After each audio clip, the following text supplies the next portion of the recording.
we'll be sharing this recording only with folks who are requesting. It will not be published on any broader social channels, as well as for Next 100's records as well. If you have any questions about recording, please send me an email just to let you all know purpose and intent. But without further ado, I want to turn it over to Karen Bigelow to get us started today. Karen, thanks so much. Thank you. Thank you, Jonathan, and welcome everyone. Good afternoon, at least in DC right now where I'm located. And we just wanted to say welcome to everyone to the Next 100's first discussion on conservation, artificial intelligence infrastructure in our data center initiative. My name is Karen Bigelow, and I'm the Director of Programs and Advocacy at the Next 100. We are a coalition dedicated to advancing a collaborative movement to tackle the greatest environmental challenges of today and tomorrow. As artificial intelligence becomes a more significant part of our society, it will be crucial to discuss the true benefits and costs of this technology. While artificial intelligence technology may help us solve problems to have a positive impact on the environment, it is important to consider this technology holistically and its true cost from the start of it. Specifically, we will focus on data centers, the infrastructure which enables the development and maintenance of AI and have significant water and energy requirements to maintain. We're really excited to have today with us Dr. Amy Sharma, Executive Director of Science for Georgia, and Taisha Adams, founder of Makuya Collective, and is a council member of Boulder City, to talk with us today about the current outlook of AI and data centers, as well as environmental policy implications around this issue. I'll turn it over to my colleague, Jonathan Terrell, to give us an overview of our time together. Good afternoon, everyone. Thanks so much, Karen. My name is Jonathan Terrell, States and Regions Program Manager for the Next 100 Coalition. Thanks again to you all for joining us to engage and learn more about this important issue. Today, we'll be starting things off with a brief overview of some of our working definitions of artificial intelligence infrastructure and data centers, and learning a little bit more about the way that they intersect with environmental justice.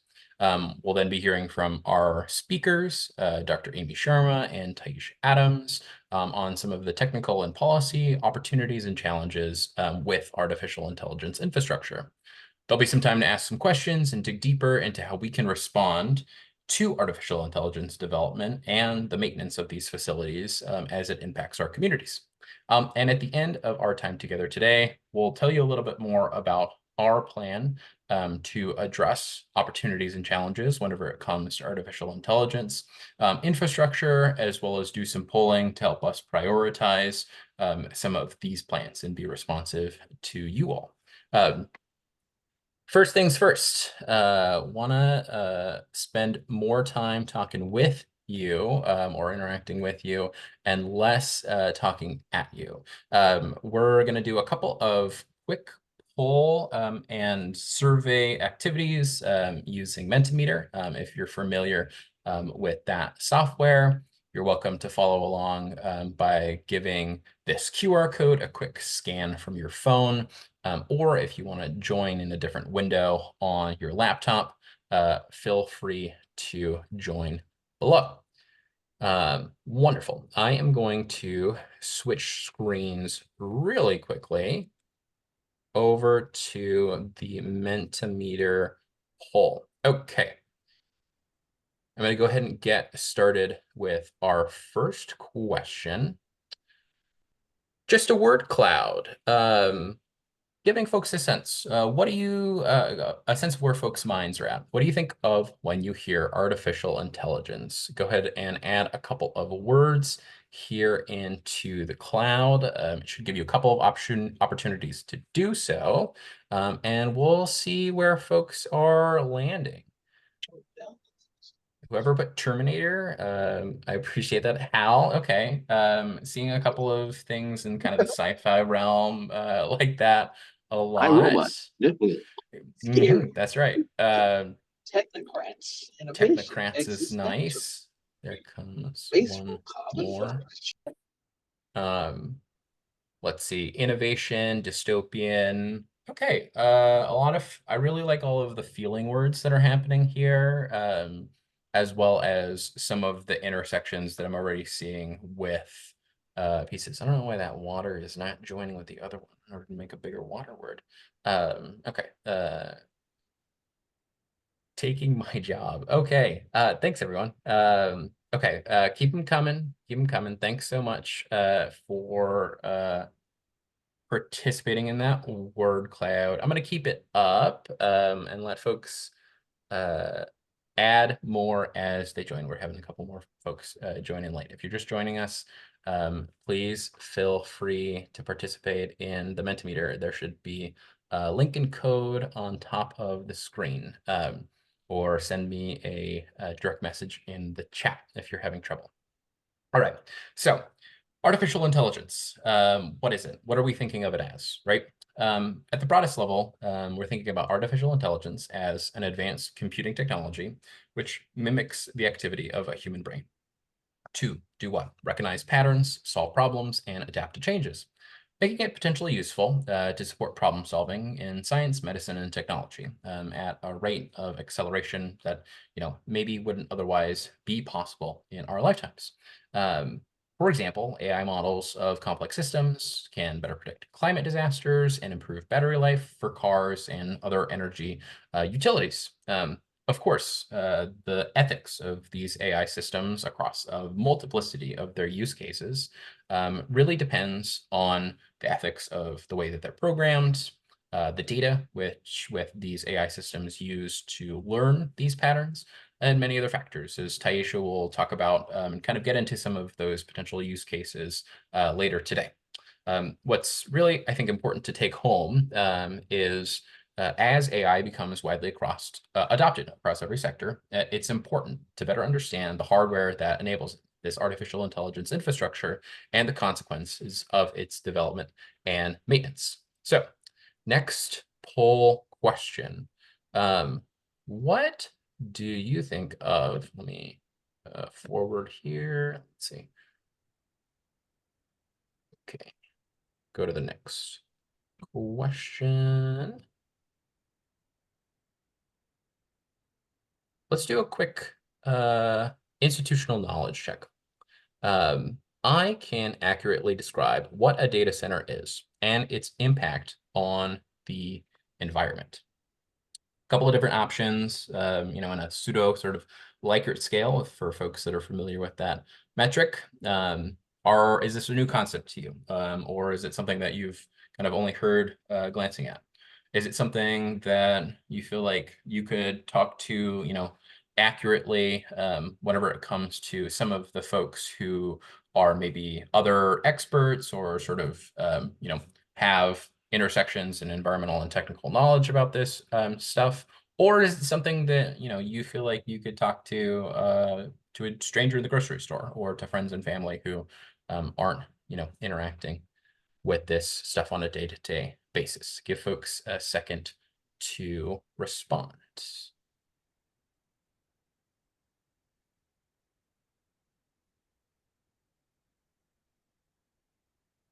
All right, seeing Adriana's message in the chats.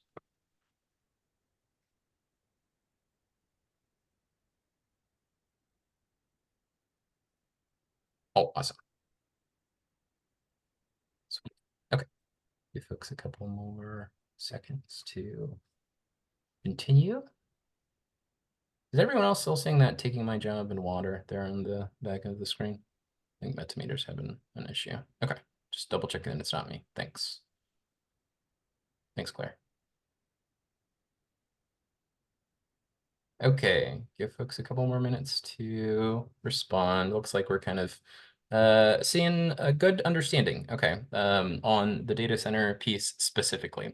really excited to engage with some folks who have a little bit of depth in this issue.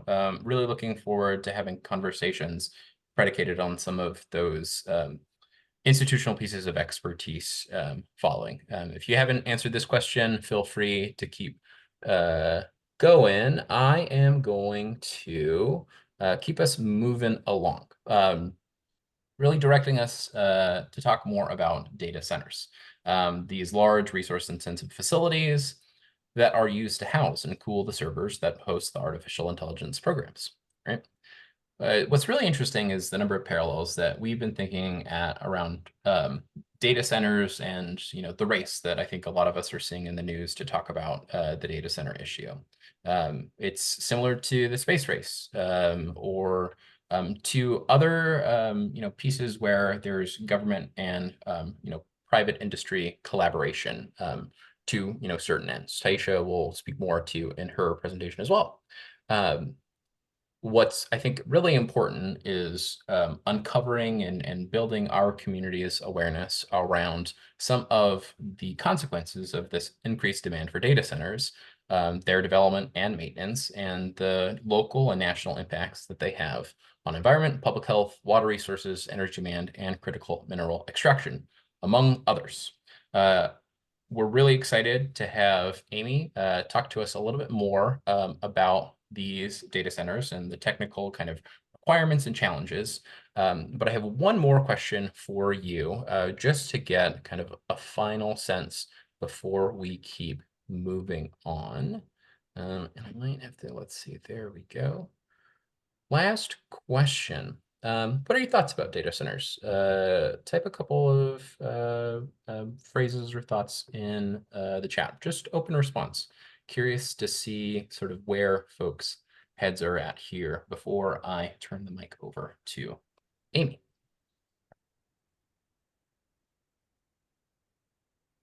As folks respond, I'll start calling things out and reading. Thoughts about data centers: toxic, not good neighbors yet, a bit of hype. Harmful, okay. Concerned about their impact on air quality, thank you. Selfish, like in the language that we're using kind of to characterize and personalize some of these neighbors. Selfish.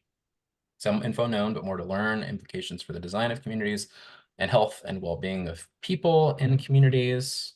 They're mysterious. Demand on baseload power is enormous. Discussion of trade-offs. Okay.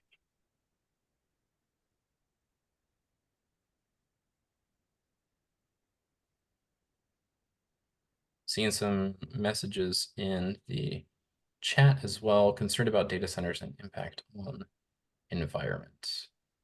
Awesome. Okay. Well, thanks so much. If you haven't had a chance to respond to this question yet, feel free to do so. Your thoughts and feedback, and just kind of getting a sense of where this community is at in thinking about data centers and artificial intelligence and the broader suite of artificial intelligence infrastructure is really, really helpful to us at Next 100. And really exciting to connect you all to our speakers today, as well as to each other as we think about next steps around the advocacy that we can do around artificial intelligence infrastructure. So without further ado, I would love to welcome Dr. Amy Sharma, Executive Director of Science for Georgia, to discuss some of these resource requirements and technical challenges that are being presented to communities and environment because of these data centers. Amy, thanks so much for being with us today. Yeah, thanks y'all very much. Really excited to be here. Happy to have the opportunity to talk to y'all about it. Um, uh, I talk about data centers probably too much. So happy to be a part of this today. All right, so hopefully you guys can see my screen. Yes. All right, Thank you. awesome. So brief introduction to Science for Georgia. We're a nonprofit We specialize in science communication training for university students and young professionals. We do science outreach events for adults, and we're trying to advocate to ensure that science has a seat at the table. Um, the big thing we do every year is the Environmental Justice and Climate Protection Conference. We're really excited about it. For all of you who are in the Georgia area, please come join us in Valdosta in June. All right. And then a little bit about me. Way back in a past life, I was a computer architect at IBM. And so I actually built Power 4 processors for them. So in a strange way, life has come full circle. And now here I am talking about data centers in a way. I have a little bit of insider knowledge because I can actually read the papers and understand what's going on. So it's pretty exciting for me. Um, so I really want to say that like we're at this crossroads in data center development. They're here, they've showed up. We can choose one fork, which is basically the lazy engineering route, which really depletes a lot of our resources and really sticks gigantic, probably untenable power bills on the average citizen. Or, they do enable a tech economy, and they could be good neighbors. So it's up to us to demand the more community favorable approach because obviously, I don't know if I could go somewhere and get cheap power, water, and land and like exploit it to make a lot of money. That's what capitalism is. So it's up to us to put checks on these. Um, so a big thing we need to remember about data centers is these are like nothing we've seen before. These are giant warehouses full of like cooling racks, right? Um, they're, I mean, this one's here, right? And so what's in these things? Like what's there, right? There's the computing technology. So those are the server racks. Those are the computers, like rows upon rows of computers. You can see them here in this other picture here, executing algorithms and computations on enormous quantities of data. So this is an enormous quantity of data problems. So then they're also on these big old storage devices, right? If these aren't compute resources, these are storage resources. So these are hard disk drives that hold all the data. And then so to get all the data back and forth between the various compute resources and the hard disk drives, and you asking your toaster what the weather is today, there's network devices to connect things within the building, but then also out to us in internet land. And then there's these giant cooling systems because these things run hot. These are AC units, these are water chillers, these are big deals, right? So all of these are giant energy intensive things. None of these require humans. And so I think the biggest thing we've had to do as we're going around the state and educating about them is typically if you are a county commissioner or you are a legislator and some giant company like Amazon says they're going to come in and drop $1 billion on an industrial development in your neighborhood, you're like, sweet jobs, hundreds of jobs, right? Like they think like a car manufacturing plant. The problem is they're gonna come in here and they're gonna drop like half a billion dollars or whatever for less jobs than a McDonald's. And we are giving them like tax breaks and all these things so they can come suck all our power and water and employ less people than your average McDonald's. And so that's the thing that we have to hammer home for people that really don't understand what data centers are. Because like that's where we are. All right. So all right, Beatrice, you're doing a great job. All right, hold on. I'm gonna figure out. I can't. So sorry. It's cool. You're not talking. Can we make sure that we stay on mute, please? Thank you. All right, cool. Awesome. So no worries. All right. So data centers, what they make possible, right? Like Jonathan talked about this before, right? They small businesses. I used to work for a startup company. There's no way our startup company could have done what they needed to do were we to actually need to buy all that hardware and compute infrastructure, right? Like this kind of levels the playing field in terms of before people that could write these giant things were all big giant companies, and now anyone can do it from their desktop. Research breakthroughs, artificial intelligence, chat GPT. There's some bad things going on like deep fakes. And like before we're like, oh, I don't really need chat GPT or artificial intelligence. They also enable how many connected devices do you have in your home? And I should have given this to you as like a thing, Jonathan, to make another poll question. But think about it for 5 seconds. The average home has 21 connected by, right? Phones, computers, gaming systems, thermostats, light bulbs, toasters, fridges.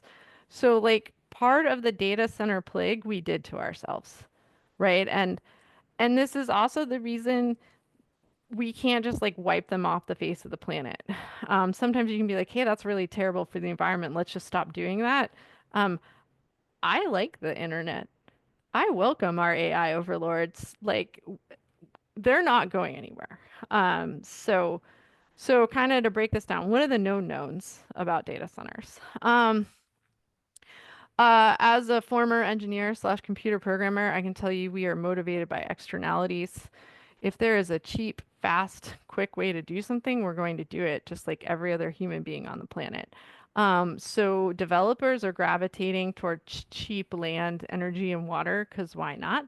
Software engineers do not have to try very hard because there's so much computing power out there for them to use that they can do it in like the laziest, most inefficient way and no one's stopping them, right? Like we are literally conquering AI and Chat GPT like the Russians handle land wars. We are just throwing bodies at the problem. We are not being creative and we are not considering faster, cheaper, more efficient ways to handle these giant compute problems. Um, so some other quick facts. They take about 10 times the amount of power as a small town. Power use can vary, but it's between 150 and 300 watts power. So for comparison, and this is like a super low estimate because it's Georgia Power and they want to say that they need more resources. 1 megawatt of power is about 450 homes. And it's just a drop in the bucket for a data center. And they use about the same amount of water as a small town. So like this isn't messing around numbers. So it's 10 times the amount of power as a small town and the same amount of water as a small town. This global growth trend is like off the rails. What it has triggered is reopening of closed power plants, delayed retirement of coal-fired plants, and accelerated development of natural gas plants and new pipeline projects. Like none of this is like, hey, there's this huge power demand. Let's figure out how to do it green. Like it is all, I like sit in on these presentations and all these people are like, look at this cool new gas turbine that we can sell you. Like none of this is thinking creatively about how to solve the power solution. It is literally like in Georgia, we are now delaying the retirement of our coal-fired plants because of these things. I also think of them as locusts. So they come in and they suck up all the power and the water and the grid supply.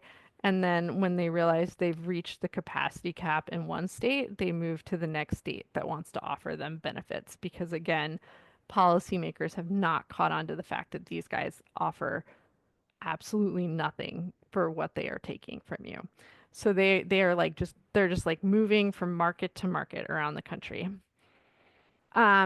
And this was horrifying to learn, but so there's other big hotspots in Texas, Arizona, and California, but they are considered like they're pretty arid. I think we all know that.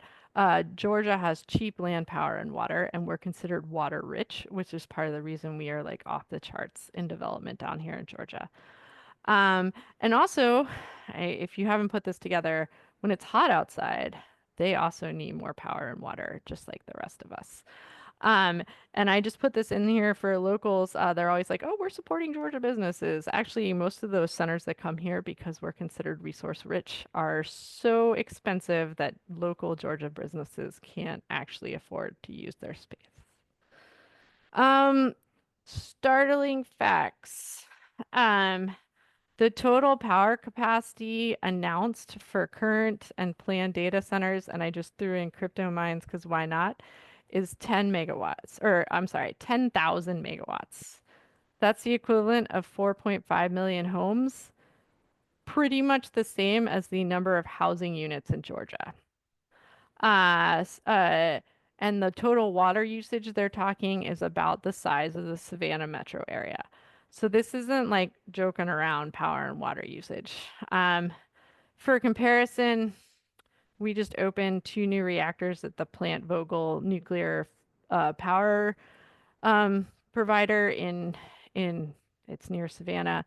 Um, there's so many things wrong with the Plant Vogtle. It's like a gazillion dollars over budget and 20 years behind products, but whatever. All 4 cores of that only give us 4,000 megawatts, and the planned data center demand is 10,000 megawatts, right? So this is, again, astronomical numbers. We have a cool map of where they are. I'm just really proud of it. And this is the thing that's making this really an annoying thing to us in Georgia. So I just said that we just reopened plant, or we just opened those 2 things in Plant Vogtle.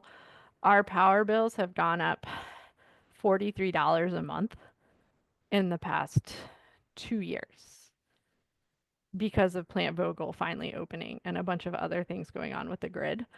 Georgia Power has openly admitted that those $43 have nothing to do with planned data center demand. So if we're paying $43 a month extra in power bills for demand. This doesn't account for that other 10,000 megawatts in demand that they need to build, right? Like this is energy burden and energy poverty are now like terms that normal humans know and not just like activists. Um, and these people just released this really cool report on lost tax revenue. We've lost $300 million in tax revenue for the breaks that we're giving these people. Right, so this is a thing. Known unknowns. Fun fact. It's like somebody put on there like lack of transparency and opacity about what's going on. For reals, we don't know how many there actually are, where they're located. I showed you that map. That map was 3 months of 2 interns combing like newspaper articles and like random stuff to get like all those things. Like I have a really complete map for Georgia because I had really hardcore interns. But how many there are, we don't know their location. They're not required to report their power or water usage, so we're just guessing on all this stuff. We don't know what power provider they're using. We don't know what they're paying for the amount of power they're using or for the amount of water they're using. And we don't know how many jobs they've created. The thing is when you build them, you hire a lot of temporary workers like construction workers and electricians and stuff like that. So they always talk about like, hey, we made this many jobs. And I'm like, you made this many temporary jobs. They don't actually have a number of like the full-time people employed by these plants. And we don't know like what infrastructure demands they've brought for us. Okay, known unknowns. Is this a bubble? Right? That's a fun question to ask yourself. What happens when they fold, leaving these like giant empty shells and a ton of new power generation capacity? And then a question that everybody needs to start asking themselves is, are they mission critical, right? A lot of these guys guarantee uptime, but what happens when Georgia has like a drought or a heat wave or an ice storm? Like after a natural disaster, do they get turned on first? Do we get turned on first? This is a very personal question for Georgia now because very, I don't know about if you guys, but Hurricane Helene was kind of a big deal down for us in the South here. And Augusta and Valdosta, which I would consider actual cities. I know some of you who don't live in the South make fun of us a lot, but Augusta and Valdosta are actual cities with like real infrastructure and not just like a bunch of country bumpkins running around. Um, they didn't even have water for 2 weeks. Not even boil water like things. They just didn't have water. They didn't have power for like a whole month. So like if all these people are coming in and taking our power, do they get turned on first before my friends in Augusta who couldn't take a shower for a month? Like what happens? So anyways, that was really gloom and gloom, but there is hope. And I think you guys asked me here to give you. So one, compute technology. Algorithms in computing, those are like 50 to 70% of the power draw of a data center, right? If you make people, and I don't know if make is the right word, but there are definitely ways that people can be more efficient in how they program what they're doing. um, there's definitely ways to create new architectures. There are parallels to this in the late 90s. The current program, like the current way they built chips or the way they built chips up until the late 90s was like they were reaching a power wall. And then that's when IBM introduced the power for architecture and like cut energy usage in half by just by changing a power. So these still things are happening, right? Like China introduced DeepSeek, like these things are happening. So there are ways to really dramatically cut this down just by being good engineers and by producing new ways of new ways of programming and new ways of creating chips. They can also do load balancing. And then for the storage devices, you can do a lot of things around load balancing and all these cool, fun like tricks. Ironically, for load balancing and like running things at off-peak hours, AI will actually help data centers run more energy efficiently. So it's kind of a weird irony there, but they can actually make them a lot more energy efficient by doing load balancing and intelligent routing and all of those things. And then there have been some techniques in temperature control and recirculation and airflow. So there's like ways to start cutting off pieces of this pie, um, but only again, why invest in a new way of doing things? Why ask your computer scientists to like work a lot harder if you can just go get cheap power and water somewhere? So this has to be a, hey guys, we need you to do the right thing and we know you can. Um, and also propose legislative solutions. You guys asked me to touch on this. Um, we had 3 bills in the Georgia General Assembly this past session. None of them passed, but none of them are dead. We're a 2-year session, so they're just in like weird limbo land.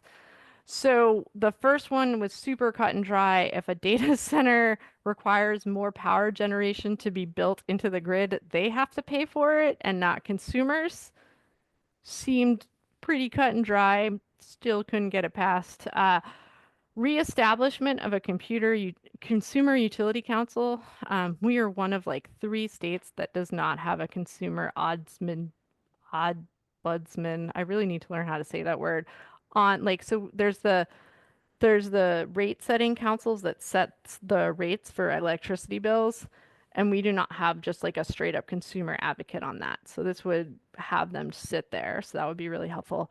And then just a straight up high use facilities. So this wasn't even picking on data centers in general, just anything that was going to draw more than 30 megawatts had to disclose how much information, like their power and energy water usage on on an annual basis, and the taxes they were paying and the jobs they were creating, just to see kind of what they were taking and what they were giving.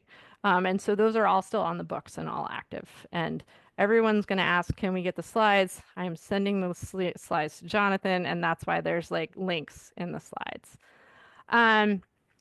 And now there's a local fight going on, right? Like some of these, we can't ban them. So what do?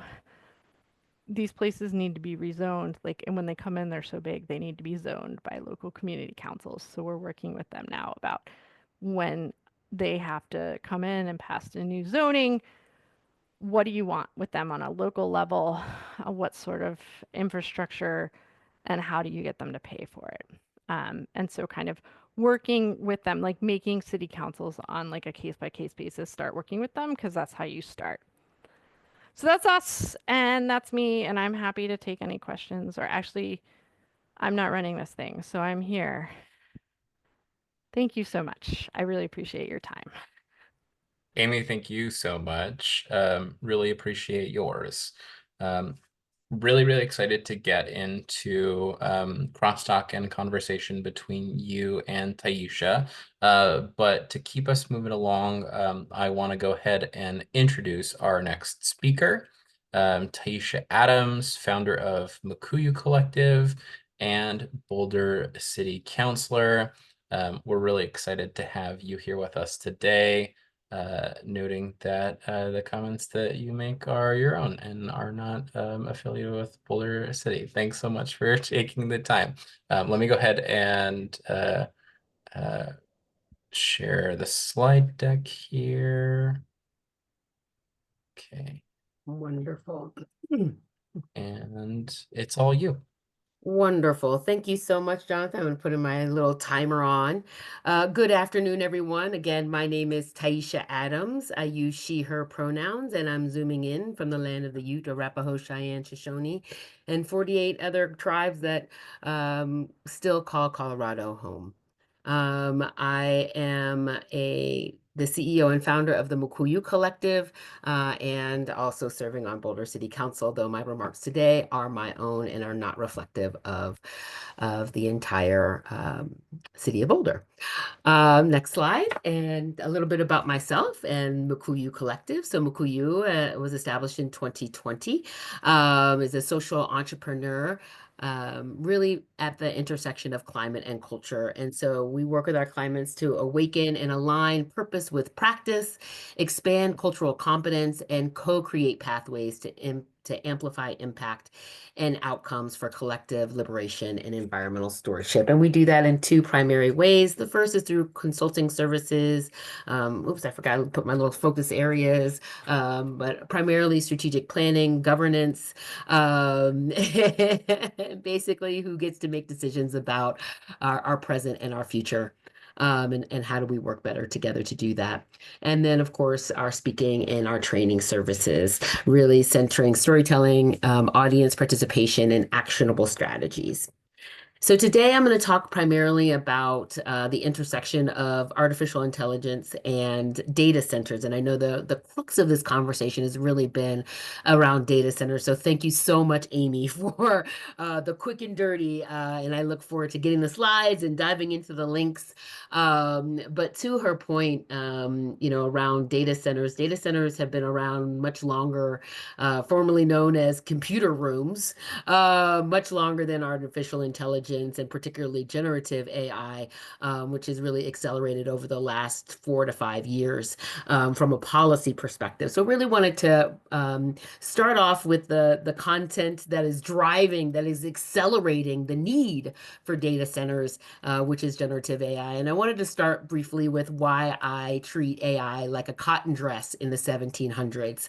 And that's primarily driven by two things. One, the history of energy generation for human survival, recognizing, speaking from a Turtle Island perspective, prior to settlers and colonialization here, our indigenous and tribal nations like the Ute and I'm thinking of the Pueblo as well, who once, many of us think of the Pueblo as having these smaller communities. Well, there was a time when they had a much larger city, but they encountered issues around water access and food, and so then went back to smaller communities. And so again, really being in relation with nature as nature, and so regenerative, leaving it not just better than I found it, but recognizing that we are a part of the other, or rather are part of each other. And, since colonialization and settlement in Turtle Island, we have seen in a continuum, I talk about Jesus and steel, that continuum from Europe and the Middle East all the way to the Americas. It first started with the blubber rush as we were crossing the ocean, and, the blubber of our whales, the right whale, which was extinct in 27 years. And then we had the gold rush, which again, the state of Colorado and the territories of Colorado were founded around the discovery of gold and other minerals in the region. And of course, the mineral rush, which we are still in right now. The other piece that gives me cause or pause with the accelerated AI use is really who decides. and the history of our nation on, excuse me, who decides both at the individual level and the collective level. And so again, I go to the consensus-based leadership of our tribes and nations of tribal nations of Turtle Island and our indigenous communities.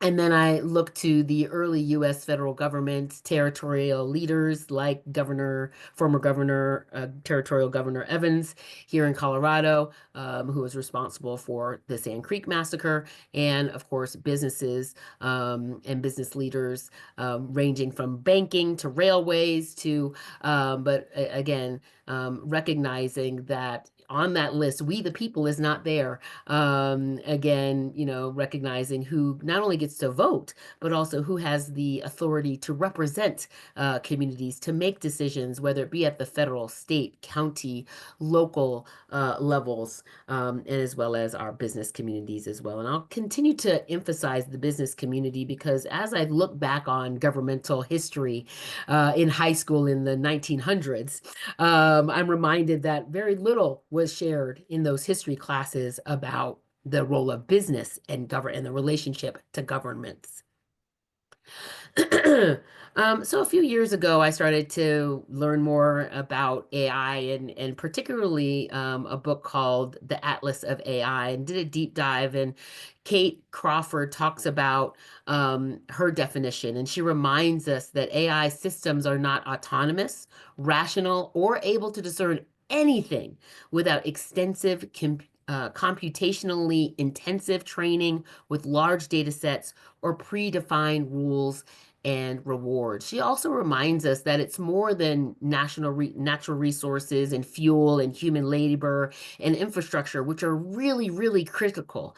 But I've also highlighted here the histories, how resources had been allocated, who decides those, all of that institutional knowledge and historic decision making impacts the context that we find ourselves in. And I juxtaposed it with the Colorado AI Act, which defines AI more technically, advanced, analysis, logic-based techniques, deep learning.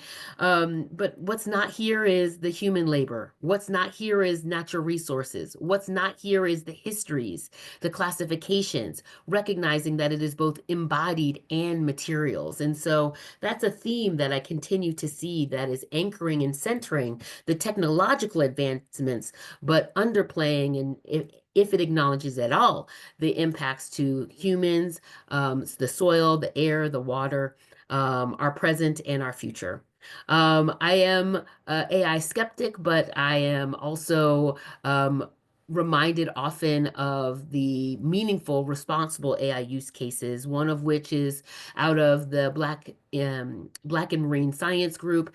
They have a Ocean Justice AI platform because they recognize that access to data around our oceans was not available to communities that are disproportionately facing increased flooding, water quality, affordability issues. And so they wanted to take the lead in not only gathering and collecting data, but also interpreting it and applying it. Another example is the Te Hiku Media, which is out of New Zealand. Dr. Ada Kola works very hard to ensure that the rewards are outweighing the risks, really looking at preserving Indigenous language through some of the technological advancements that AI allows. And so again, I offer this and try and keep the positive responsible case uses top of mind, recognizing as a breast cancer survivor that there are things in public health that these massive data sets and analysis can support on, but recognizing that there are significant trade-offs. And so I go to management and at the heart of the work that Mukuyu does, and even as an elected, is what are the rules of engagement, also known as policy. And so I pull up this framework from NIST, which is right down the street here.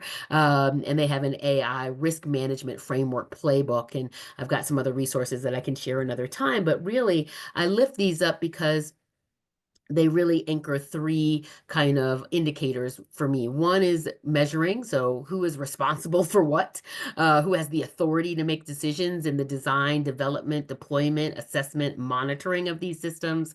The management, and that's more so the performance management. So are they meeting the goals that we have, the objectives? Are they aware of the constraints? And are they articulating the ethical, environmental, and compliance considerations? Oftentimes when I'm researching and having conversations with fellow policymakers, the focus is on compliance and technical. Very rarely are there meaningful conversations or policies around the ethical and the environmental. And then lastly, mapping. Mapping the context and making sure, again, that the decision that are made off of this technology, people are aware of when AI has been used to create and inform whatever information is being provided. I also took a look at just federal AI policy and the timeline, and again was surprised to see and be reminded that the policy landscape, the policy landscape for us really around AI didn't really start until 2023, 2024 with the Biden administration when they released the 34-page memo, and since then it has evolved and to include a national security memorandum on AI. Again, that was pre of our latest administration, and now with Trump's arrival, he has announced the $20 billion investments in data centers, and we're starting to see requests for information to start to cite some of those data centers in the works. And so then it got me thinking about, well, what's happening at the state level. And again, a quick snapshot. Red is the enacted, blue is enacted and proposed, and the gray has no legislation at all. And so I wanted to take a look at Colorado's AI policy development. And again, good to know that our AI policy at the state level started with protecting consumers from unfair discrimination in insurance. And it has evolved through, policy acts, deep fakes. In 2024, the Colorado statewide AI policy or AI Act was passed, which consolidated state agency responsibilities, individual uses, and compliance. There continues to be considerable conversations around that statewide AI Act and policies as it is being revised and updated. The governor launched an AI Impact Task Force, which met over the last year and recently released a report and recommendations. And there are groups around the state that are responding and advocating and have identified a few challenges to the AI Act from 2024. One, too broad and too vague. Two, transparency versus trade secrets. As Amy indicated, there are lots of trade secrets that go on, not only in data center development creation, but also just the management, the collection, management, analysis, and use of data. There are many trade secrets, and so how much transparency is going to be publicly available? And then, of course, enforcement. Who is going to be enforcing it, at what level, and where? And so, this is a very complex issue, as you can imagine. And so as a local elected, I'm grateful to be an active member of the National League of Cities. I'm actually was appointed to the Energy, Environment, and Natural Resources Committee at our 2025 congressional conference in March of this year. We actually discussed the intersection of AI and data centers specifically. We also dove into the AI toolkit for municipalities that the NLC created. And again, the toolkit provides key concepts around accountability, transparency, protections and privacy, fairness, trainings, education, as well as policy considerations and other use cases from other cities, as well as cities in the United States and around the world. And at the City of Boulder, our team in forgot the date, my apologies, but a couple of years ago, the city contracted with the Omni Group to develop an AI strategy and governance framework, really to align our AI practices and making sure that they're ethical and again aligned also to our environmental efforts as well. That policy process was used to inform our internal policy development.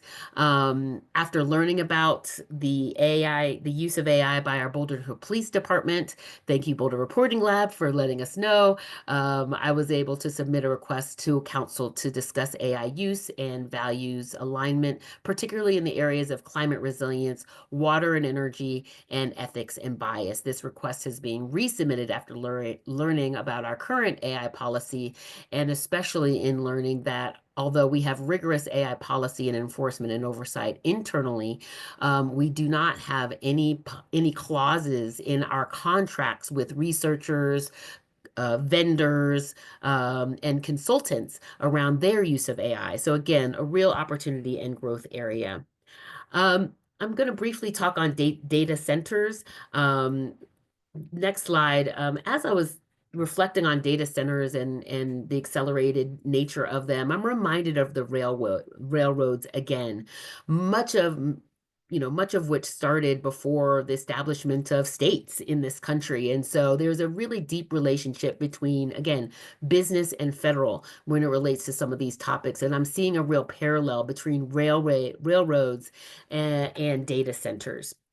And so when I looked at federal data center regulations, again, I was reminded of the role of the military in 1945 in thermonuclear weapons feasibility study. And it kind of goes on from there to talk about, big computers and IBM. And I mentioned the offices and the computer rooms moving into data centers. But, the federal data center consolidation initiative didn't start until 15 years ago. And even now, I was actually very surprised to see how little there was on data center oversight, considering the impacts that they have. And again, I look at the data center at the state level, and Colorado, we are in the process. We have a bill under consideration around data centers, and I look to other states that are also considering data collection and security. But I continue to be underwhelmed around the state role around data centers and the reason for that is because we've been here before. And so I, as a council member for the city of Boulder, I got to serve on the Rocky Flats Stewardship Council, which was an outgrowth of the Rocky Flats weapons manufacturing plant, and the need to clean that up, and the decades and billions of dollars that went to clean that up. And there are still communities and scientists who have significant concerns around contamination and uranium. And the fact that now there are these RFIs and potentially around our NREL, which is right next to that site. And so, again, recognizing that we have been here before, and we know what happens when there are silos and disconnections at the state, local, and federal levels. What can we do now to ensure that? And so in closing, really thinking about the new AAA, aligned advocacy always.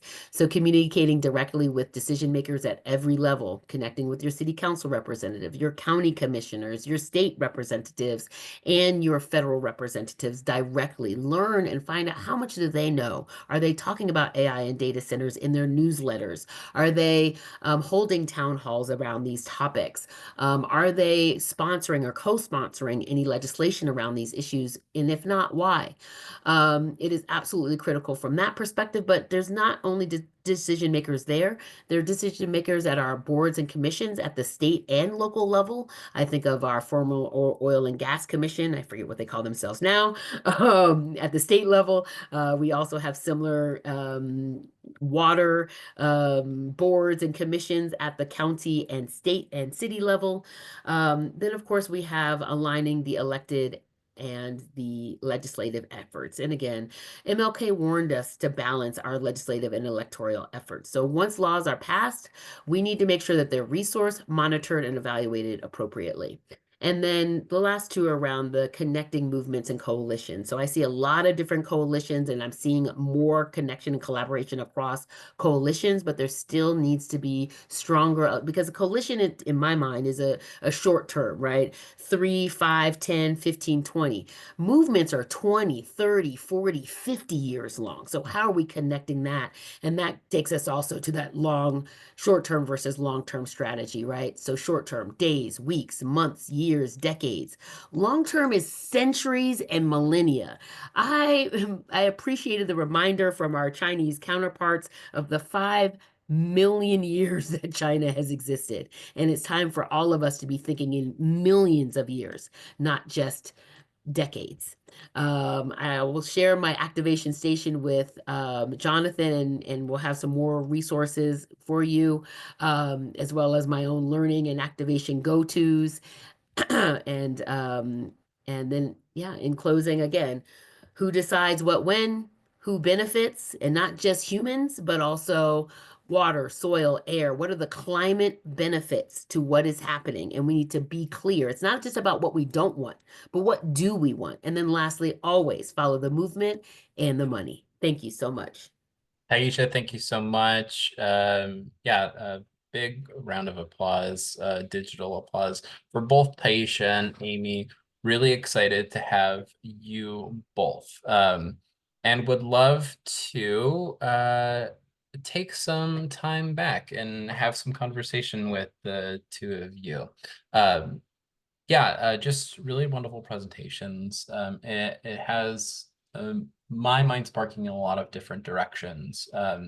Really thinking about these timelines. Taisha, you ended your presentation on the timelines that we need to be thinking around in order to not only react to data center development and proposals, including some from the federal government, but also really thinking about what are these longer term periods of time.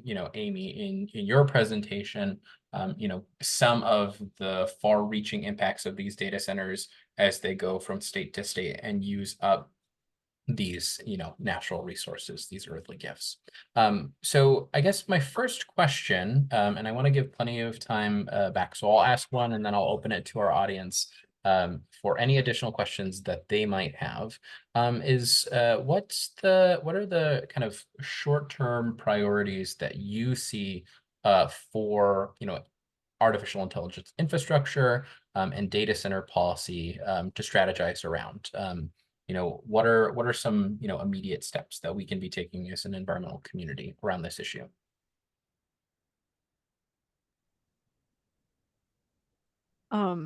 Yeah.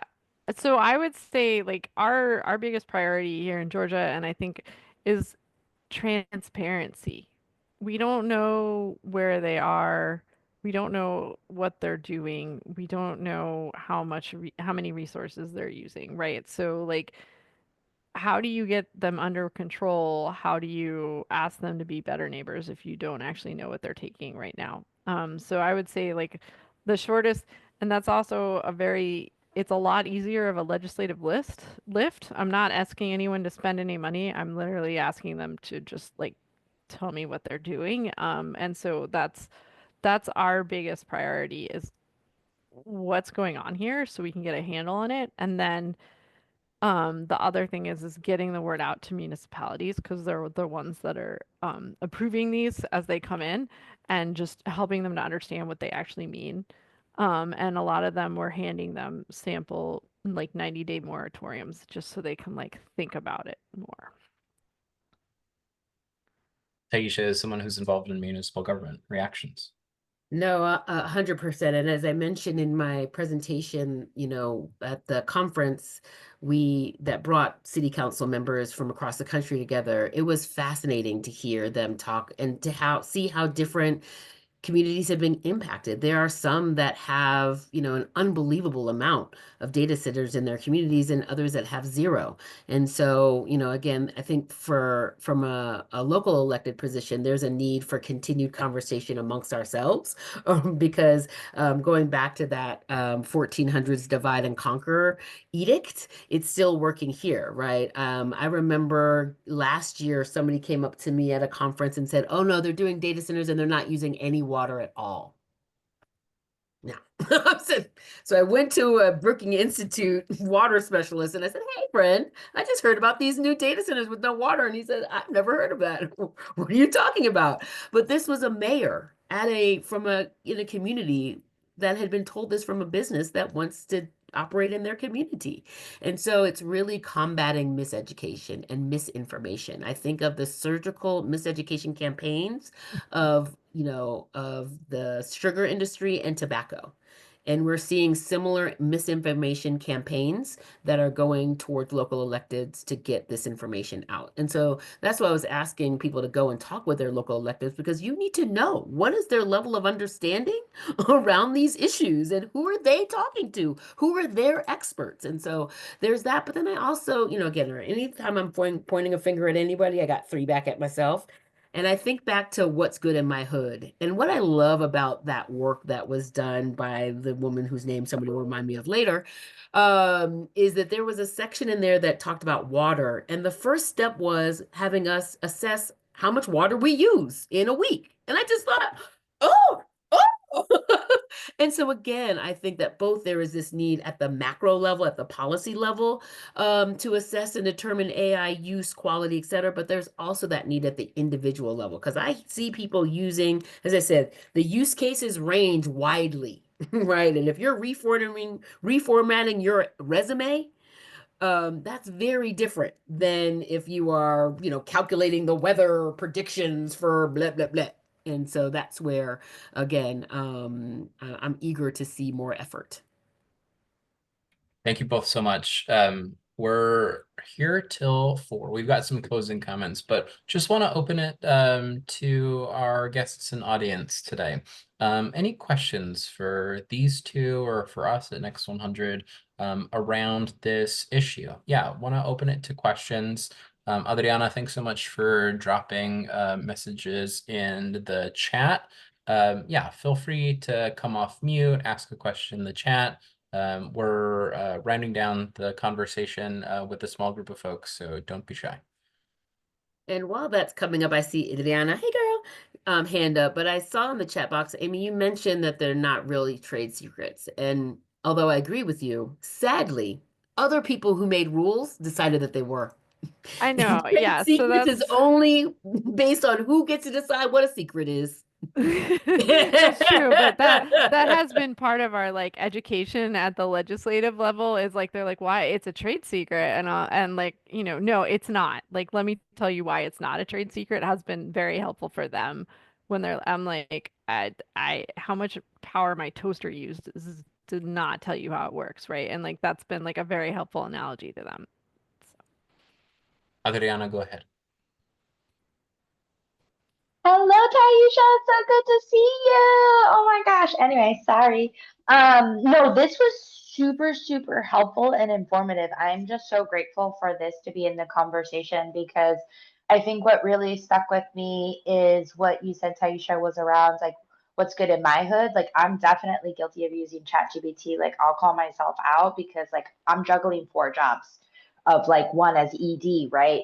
And so just knowing what is the gravity of the impact in the long term, like what you said, from the resume to other deeper calculations. And I just think that this information needs to be shared. Like I said in my comment, is that it's being promoted in some webinars to be used to like fill the gap for nonprofits, and like this is a way that you can utilize it. And so I mean, that's a whole other conversation of like the nonprofit industrial complex that we are like navigating with limited resources. But I'm just curious. Yeah, I just have so much praise and appreciation for you all, and just like curious how this can be shared with, like, I think about all the other coalitions we're a part of. Like, how can we share this information? What's the best way to share this information? Is there just like a fact sheet? Like, I'm ready to like scream it from the rooftop, or just like stand at the corner, start passing out flowers, not flowers, but sure, it could be flowers, but flyers. So then I can educate others in my community to then make that choice, because I think that's the difference between what the government is doing for us now. It's making choices for us, right? And taking away our power. So I just am like, where can I get this information? How do we follow through with sharing it out? Is it an offline conversation? Just thank you. I will leave that to our Jonathan and Karen for the Next 100 perspective, but I will say for myself, and it's in the resources, I'm putting it in the link tree. The Rocky Mountain AI Interest Group has been a place for me to be able to dive into a community of engineers. And that's what I'm saying, like, there's a lot of enthusiasm, but there's also the skeptics on the side. And that's like been a good space for me. But honestly, Adriana, I have been pushing myself into these conversations because of what you shared. I'm seeing only the positive, and I go back to the cotton dress. Ooh, this cotton dress is nice, ain't it? Ooh, look, it's so nice. It keeps me warm. Ooh, it's so nice.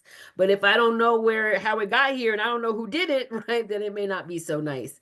And so, yeah, I look forward to having more conversations in all of the different ways, right? There's informal conversations that we need to have, normalizing, just like we talk regular about, football, so too do we need to talk to, about some of these issues, and then more professionally and what are the levels.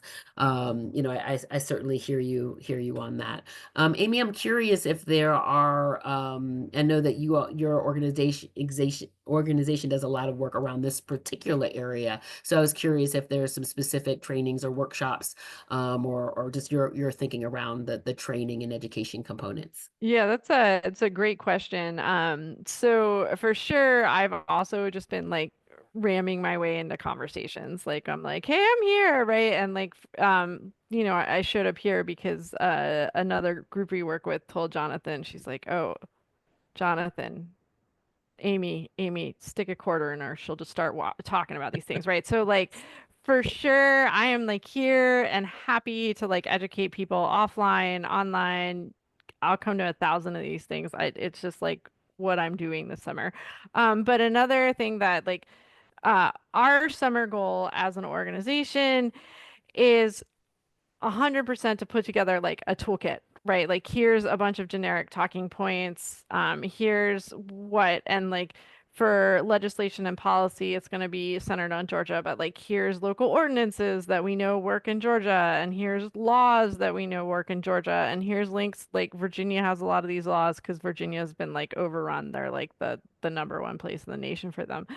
So just like we're here, we're ready to talk about it. I'm happy to educate, but like fast, and like if someone's like, I just need 3 fast facts, can you send them to me? I can get them to you like super quick, right? So like we're starting to just formalize that. So if people are like, oh, I need something cool, Science for Georgia has a toolkit, grab it, take it, use it how you will. So absolutely. Jonathan, I wanted to just lift you and Karen in the Next 100 in as well. I know you had some thoughts. Thanks. Yeah, thank you both for those, I think, specific like ways that we're connecting. It really relates to a lot of the things that we've been thinking about internally at Next 100, especially as we see more and more of what Taisha was touching on, which is, governance structures that are either, not adequate or not prepared to properly regulate artificial intelligence infrastructure and leave communities behind, or where these private companies are coming in to local communities and working, with other private interests, with, local governments or with the federal government in order to move these through. I think it might be appropriate at this point to turn it over to Karen to talk about an ongoing initiative that we have as an organization, and we can speak a little bit more to what a longer term plan that Next 100 has laid out around some of this information and awareness building and dissemination. But I'll turn it over to Karen. Yes, thank you. And this feels like a natural transition. And apologies if you can hear the construction background that I wasn't expecting today. But thank you, everyone, for joining us today. And thank you to Taisha and Amy for just bringing your expertise and thoughtfulness to this conversation. We're excited about this conversation, especially because this is just the beginning of a series of conversations about data centers and AI that we're hoping to have. And so to help us prioritize the conversations as we get more niche in the conversations that we'll have moving forward, we would love for you all to take one more poll with us to be able to talk about, let us know what's important to you as we figure out where do we want to prioritize where our next conversations will lead. And so the Next 100 is engaging in policy advocacy, to regulate AI infrastructure. And right now we are asking organizations to sign on to a letter that we have concerning a recent proposal from the Department of Energy to build data centers on federal lands. But before we get more into that, would love for you all to just share with us where your interest is for us to be able to actually just kind of poll where do we put our next efforts, or where do you want the conversation to move forward in priority?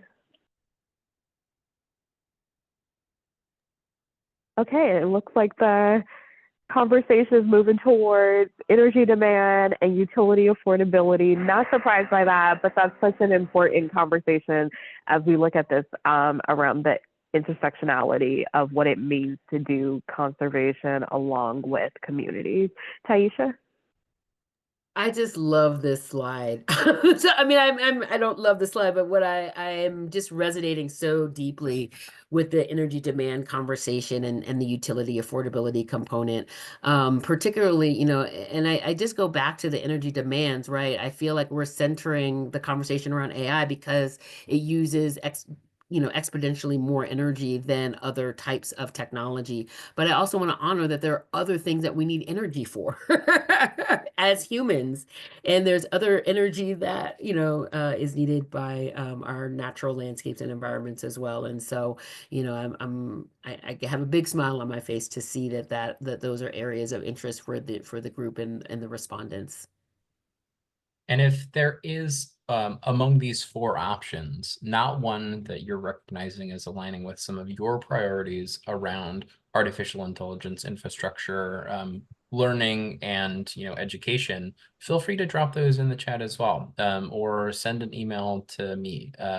I'll make sure to include my contact information if you don't already have it in the chat, so that way we can keep the conversation going. And if there's something that is off this list that needs to be included on it, would love to hear from you all as well. And also happy to take recommendations, not only for potential webinars, but any resources that you see to be available.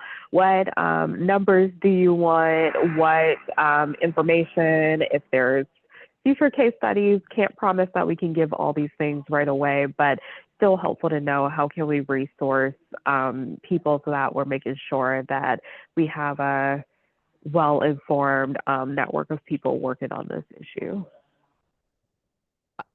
I'm going to throw a suggestion out there. Storytelling, right? Like we have a lot of data now, but crypto mines are taking a big hit in Georgia because there are a few people that have been really horribly impacted by them coming in and like sitting next door to their and they are like very powerful, visceral stories about like this is what happened to my life when these people came and set up shop right next door to me. So any sort of storytelling around like, hey, we had 3 come into our town and they promised us all this stuff and we haven't got it, and we're all like there's been some research out there, like the low level hum is kind of starting to negatively impact people's mental health, right? Like there's just like these things, but like I can show a picture of a giant data center and I can talk about it's more power than Plant Vogtle, but like I need someone up there giving a very personal, visceral story to really push this forward. And I think that's what's going to really help. On that note, I think there's the need to tell the full story because I feel like right now it's landing like, oh, this is just because of the new administration, all of this is happening. And unfortunately, there's been an acceleration in areas, but this is a part of a continuum, an intergenerational continuum from the 40s, I would argue, and even before then, I think of again, yeah, I always think about deep time and the interconnectedness of the histories of how we got here, and from an energy demand conversation too, I'm thinking, okay, the feds are responsible for X, the state is responsible for Y. The cities are responsible for Z. We are not accountable to each other. And so there is a real need to, as we the people, to do that alignment. Because structurally, from a policy framework, that intergovernmental alignment does not exist. Speaking of which, Karen, can you tell these folks a little bit more about the RFI response that we put together? I'll go ahead and drop that link in the chat. Sure. Thank you, Jonathan. Recently, the Next 100 Coalition released a response to an RFI that was put out by the Department of Energy. They are looking to build infrastructure for artificial intelligence on federal lands. Some of these sites may even have co-siting of energy, including sources like nuclear, as well as other forms of energy that are, dated and we know is not good for the environment, such as coal and other older forms of energy. And so we are asking for people to sign on to support this, as we're looking for the DOE to follow proper environmental permitting processes and to take community perspectives into consideration, especially since some of these sites are within close proximity to schools. They're in close proximity to many communities. And as Amy brought up, this could be a concern where there's concern and cause for pollution that can happen, be it air pollution, be it potential for runoff that often comes from data centers, or it could also be vulnerable towards noise pollution as well, which we have seen is not good for physical and mental health for communities. And so with all of that being said, we are asking for sign-ons currently for that letter, and we will put that in the chat as well as follow up via email. But if we can get support on that, that is one of the first ways that we're asking for engagement. And we will continue to follow up as advocacy opportunities continue to advance for this collective work that can be done.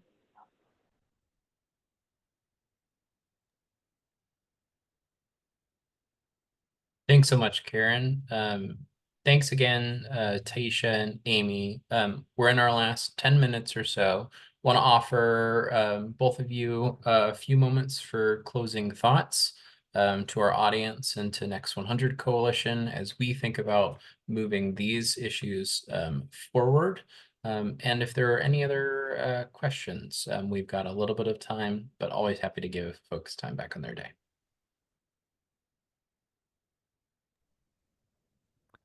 I guess the quick and dirty thing I've just been telling people, if people are like, what should we do? What should we do? Is, we can't make these things go away, but we can certainly make them be good neighbors. And that's what we can demand of them. Again, I just implore us to switch the conversation, or rather balance the conversation so that it's not just talking about what we lose, but also if we don't want this, what do we want? If we want a different type of energy, right? What do we want? And what does that look like? We can't stop imagining. We need to be as delusional as some members of some different administrations in what is possible. Again, I hate to bring up enslavement, but for centuries we were told that cattle slavery would never, could never change. And that's just not true. We are as capable of doing anything as our imagination allows. And so this is a real calling. And I also want to honor that we are in, I like to call it composting times, right? Where we're turning shit, lots and lots of it, intergenerationally, into rich compost. We are creating soil for the next generations. And so that requires deconstruction. Deconstruction is required. And so too is creation. And so as we are having these resistance conversation, we are resisting toxic pollutions, and whether it be our public health or the land itself, right? But what are we going to recreate and reimagine in place of it? And so that's that's the invitation that I offer. Thank you so much, Taisha, and thank you so much, Amy. Thank you for your insight, for your expertise, and for the energy that you both bring today. Really, really enjoyed having you. And thank you to everyone who took the time. Really excited to continue following up with this group. Please reach out if you have any additional questions. We'll prepare some information to follow up with this group, including slide decks, questions for the polls if there's additional interest to answer, as well as more information about what Next 100 Coalition is doing around artificial intelligence infrastructure. Awesome. Thank you all so much. Have a wonderful rest of your Wednesday, and we'll talk soon.